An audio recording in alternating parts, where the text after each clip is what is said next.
কোরআন বলছে ওয়ালির দরবারে যাও, ইয়া আইয়ুহাল্লাযীনা আমানু ইত্তাকুল্লাহ ওয়া কুনু মা'আস সাদিকিন। আর মোল্লা বলছে ওয়ালির দরবারে যাইও না। কারণ কি? কারণ ওয়ালির দরবারে গেলে আপনার আকীদা নষ্ট করতে পারবে না। আপনাকে ওয়ালির দরবার থেকে যত দূরে রাখতে পারবে, আপনার আকীদা তত বেশি নষ্ট করতে পারবে। কারণ আল্লাহর ওয়ালির দরবারে ঈদে মিলাদুন নবী কিভাবে করবেন সে শিক্ষা দেওয়া হয়। আল্লাহর ওয়ালির দরবারে নবীকে রাজি কিভাবে করবেন সে শিক্ষা দেওয়া হয়। আল্লাহর ওয়ালির দরবারে আমার নবীর দরুদ সালামের শিক্ষা দেওয়া হয়।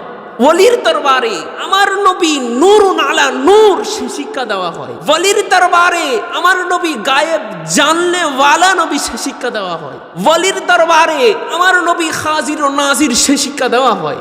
ওয়ালির দরবারে আমার নবী রাহমাতুল লিল আলামিন সে শিক্ষা দেওয়া হয়। ওয়ালির দরবারে আমার নবী রওজায়ে আতহারের মধ্যে কোনো জিন্দা শ্বশুরের জিন্দা সে শিক্ষা দেওয়া হয়। সেজন্য ইয়ং জেনারেশনদেরকে ওয়ালির দরবারে যাওয়া থেকে বিরত রাখতেছে। কেননা ওয়ালির দরবারে যাইলে সে তো নবীকে নূরুন আলা নূর মানবে, সে তো নবীকে গায়েব জাননেওয়ালা মানবে। ওয়ালির দরবারে গেলে সে তো ঈদে মিলাদুন নবী পালন করবে। ওয়ালির দরবারে গেলে সে তো নবীকে রহমাতুল লিল আলামিন নবী হিসেবে মেনে নিবে। ওয়ালির দরবারে গেলে সে তো নবীকে সশরীরে রওজায়ে আতহারের মধ্যে জিন্দা মানবে। ওই জন্য আবু জাহেলের উত্তরসূরিরা, ইয়াজিদের বংশধররা ইয়ং জেনারেশনদেরকে ওয়ালির দরবার থেকে দূরে রাখার প্রচেষ্টা চালাচ্ছে, যাতে করে ইয়ং জেনারেশনের আকীদা ঈমান চুরি করা যায়।